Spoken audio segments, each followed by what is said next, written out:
Think about the last time someone asked how you were doing. You probably smiled, said you were doing great, and moved on, even if your world was completely falling apart. We all do it.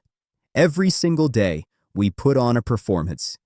We fake our smiles, we fake our excitement, and we fake our sadness just to keep the people around us comfortable.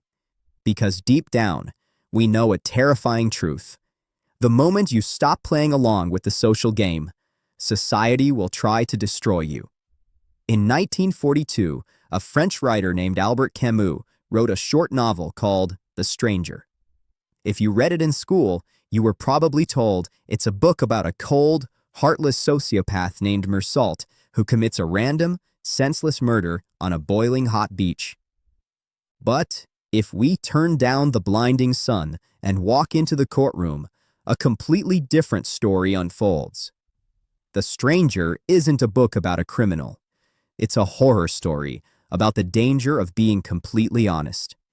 It's about what happens when a human being refuses to wear the fake emotional masks that the world demands. And if we look closely at his trial, you might realize it explains exactly why you feel so disconnected from modern life today. Let's look at how the story actually sets up. It starts with one of the most famously detached lines in literature. Today, mother died. Or maybe yesterday. I don't know. Meursault travels to his mother's nursing home for her funeral, but he doesn't cry. He doesn't scream or tear his clothes in grief. He drinks a cup of coffee, smokes a cigarette, and falls asleep. He doesn't fake a massive breakdown just because people are watching. The next day, he goes back home, goes swimming, and starts a relationship with a woman named Marie. A few days later, while helping a neighbor, he ends up back on a scorching beach. He comes face to face with a man who is threatening his friend. The sun is blinding. The heat is pushing down on his head like a physical weight. And in a moment of pure confusion, Meursault draws a revolver. He fires once. The man drops. Then he pauses, stands over the body, and fires 4 more times. He gets caught. He gets put on trial. Now this should be a simple case about a shooting on a beach. But this is where the first curtain drops, and the whole vibe of the story turns upside down. When the trial begins, the prosecutor barely talks about the gun. He doesn't talk about the beach, and he doesn't even talk about the victim. Instead, the entire courtroom spends days arguing about why Meursault didn't cry at his mother's funeral. They literally call the nursing home manager to the stand to testify about the cup of coffee Meursault drank next to his mother's coffin. The prosecutor looks at the jury, points a finger at Meursault, and says, "I accuse this man of burying his mother with a crime in his heart." Think about how terrifying that is. He is facing the death penalty for murder, but the law is condemning him because his private grief didn't look like a theater production. Meursault isn't a monster. He loved his mother. But he absolutely refuses to lie about his feelings to make other people feel better. Later, when his girlfriend Marie asks him if he wants to marry her, a normal guy would tell a sweet lie and say, "Of course, I love you."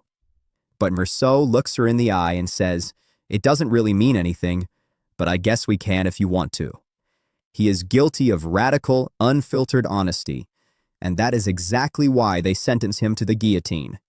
They didn't execute him because he killed a man. They executed him because his honesty threatened their entire social system.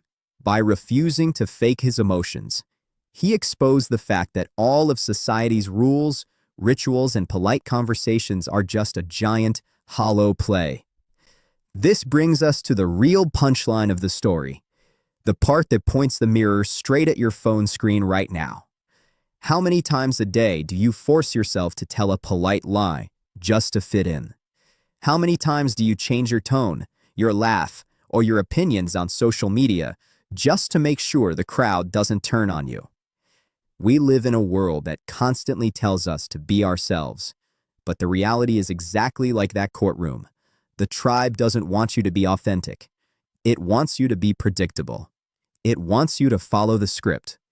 And the second you decide to show your true, raw, complicated self, The second you refuse to cry when they tell you to cry, or celebrate when they tell you to celebrate, the world will call you cold, an outcast, a stranger. Don't spend your life killing your own truth just to buy the comfort of a crowd that only loves your mask. Because it is a lot better to die as a stranger to the world than to live as a stranger to yourself.